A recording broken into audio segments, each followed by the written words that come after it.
Okay, good afternoon everyone and welcome to Malden City Hall. I want to say, as always, thank you to all of you for taking the time to be here with us today. Just do a couple of updates from the Mayor's office.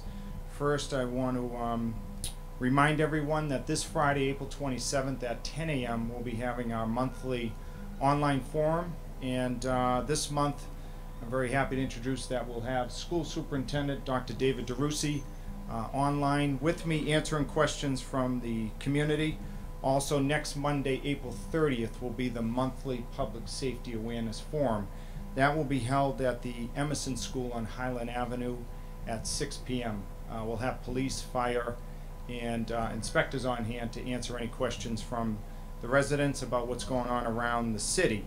Speaking of which, we were very happy to be a part of yesterday's grand reopening of the Malden Mini Mart, which, as you know, had 2 robberies within 4 days recently, and thanks to all of us working together, they are now back in business and they're going to give it another try here in Malden. Also want to let you know that street lights continue to be a major issue for us. Just this Saturday afternoon we were able to replace the street lights behind us at Florence and Pleasant, and then also we were able to fix a couple of the street lights on Exchange Street, and hopefully this will give our residents, particularly who are utilizing the train on a daily basis, a reason to feel safer in and around the Malden Center train station. Also want to continue to thank Councilor Greg Lucy and his team for their report, which was delivered last week on the future maintenance of our public schools. Today is the first day that we will begin formal negotiations with the custodial union on how to accomplish much of what was outlined in that report. So we'll keep you posted on the progress there. And then the budget is an ongoing process. There have been, I can't even count now the number of variations that there have been on the fiscal year 2013 budget, which will start July 1st, but the game plan is to deliver a budget to the City Council mid-May. That's the target that we're using to get them something which will, hopefully provide them plenty of time to review and analyze before the start of the fiscal year. The real reason we're here today, and I think we've had a couple of press conferences today, but none like the one we're about to have, because if you look around me, you see the number of people that are here on the issue of whether or not Malden should have a teen center here in the city. And I want to thank the team for working very diligently over the past 45 days, I believe it was, to pull together this report. And this is something that I heard over and over again on the campaign trail, the need to really start working with the next generation of leaders, and this report accomplishes that goal. So what I want to do at this point, besides thanking the team here, is to turn it over to Kathy McMullen, who spearheaded this effort, and kind of let you know what went into the report and what some of the recommendations are moving forward, and then we'll take any questions that you have on this great report and any other issue that you may have that I can answer for you regarding the City of Malden. So with that being said, let me turn it over to Kathy McMullen to say a few words about the report.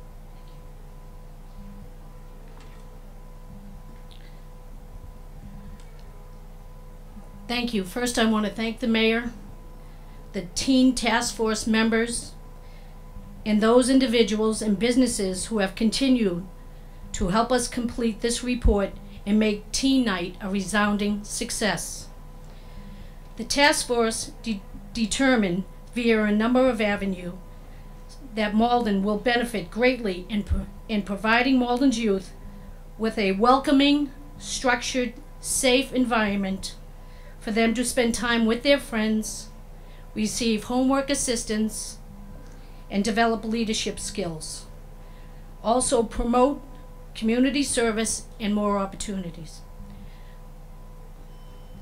The Malden Teen Enrichment Center, as we like to call it, MTEC, would utilize all its partners and resources by involving the community in the center with their goals and operations.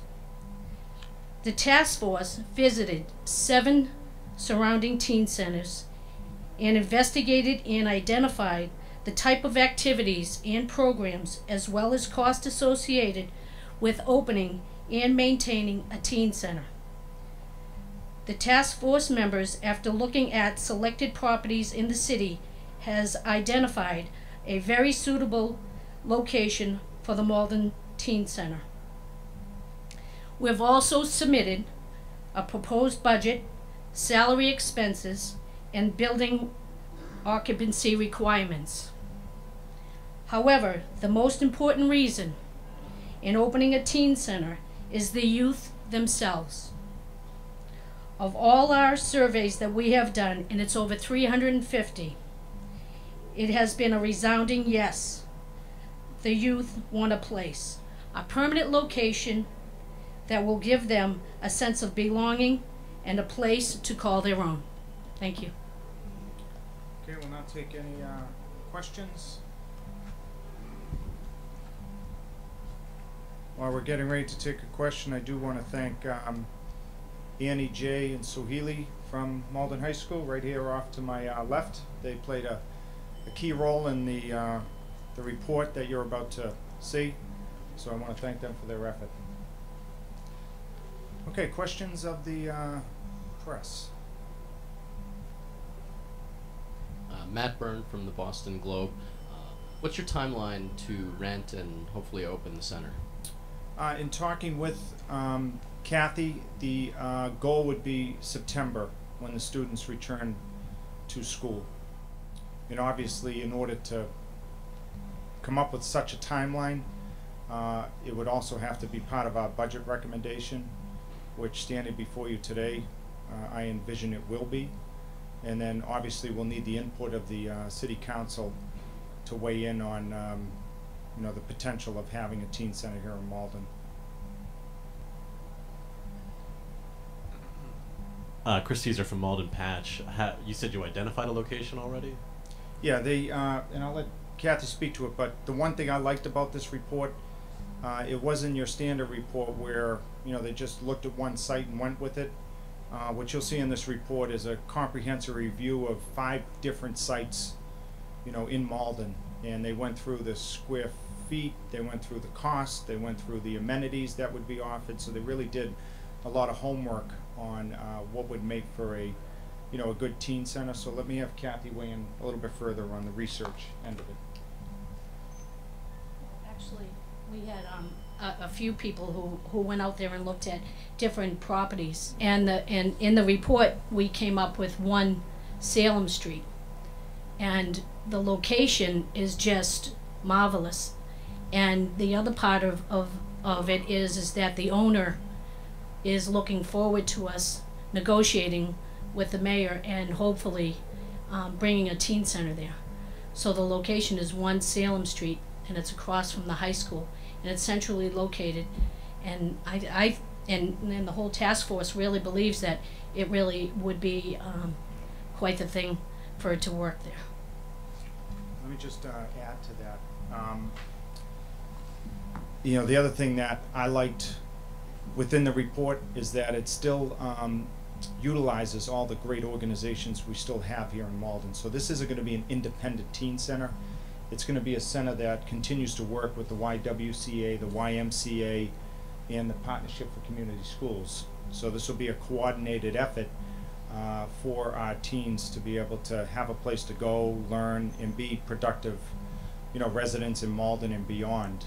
And just talking with Kathy prior to today's press conference, we were just thinking out loud as to what we envision could happen. One night we could have the police chief in, to give a talk to the students. The next night could be, we have a basketball night at the YMCA, and then the next night we could have, the YWCA doing a, a financial, literacy clinic. And then the next night we could be working with the Partnership of Community Schools. So I think that's another thing I found very appealing about the report, And you know, I think again it speaks to, you know, Kathy's efforts and the teens and everybody else on the task force.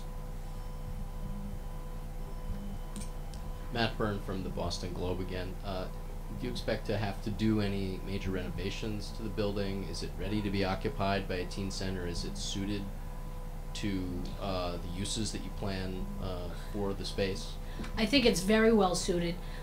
We'd have to furnish the teen center. We've talked about a capital campaign that, you know, going forward, and I think computer-wise, it's pretty well set up. Will be pretty well set up, and we also have been offered from the owner to have 10 computers be brought in. So I think the whole location, it's a walk-in situation, and if we could furnish it properly and make the space utilize the space so everybody gets to have what they need out of this, it's going to work very well. Okay, let me add to that. I think what also I found in here very enticing is that this isn't something that they're just looking for the city to fund 100%.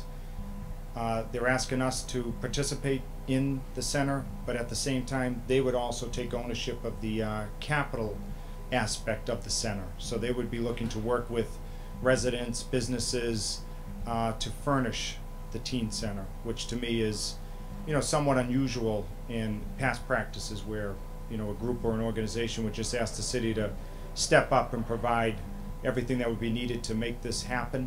They're not doing that. They're actually saying, you know, if we meet them halfway, you know, they'll do the rest. We've already heard from the Boston Building Trades who would help donate their time and labor to do some of the renovations that would be required from within the center. So again, I see this sort of as something that occurred at the Malden Mini Mart, which is everybody pulling together to try and make this center a reality for our teens. Any other questions? I want to make sure everyone knows that the group will be around after if you have, you know, other questions about what I consider to be a, you know, a great report. Anything else? Any other questions? Showtime. All right, we're going to have the teens say a few words now. Hi, my name is Jay Ortiz. My name is Annie. My name's Haley. We would like a teen center to happen in Malden because we believe that, for one, now with the generation of children that we have, it's not that great, and you all can tell. And we would like to have kids get out of the street and like quit what they're doing and have a place to stay and to get their homework done, and a place to hang out, and a place to just be with their friends from like 2 to 9 o'clock, maybe earlier, maybe a little bit later. As Jay said, you definitely want people to come together and meet new people, I guess. Just kind of feel at home and relax, and just not feel that stress or pressure that you kind of feel anywhere else. We want to help the kids of our generation actually get close to the best influence possible, so that, you know, the world in the future could become more better than now. Okay, great. Well, who needs the mayor? Those are nice. That's great. Nice job. Nice job. So I think the game plan is this report will be on the city's website later on today, as will the press conference, and also we'll have the transition report's 90-day timeline as well posted on the city's website, just as to where we are with those recommendations from the 90 days. So are there any other questions that we can answer? Thank you. All right, good job. All right, we did it.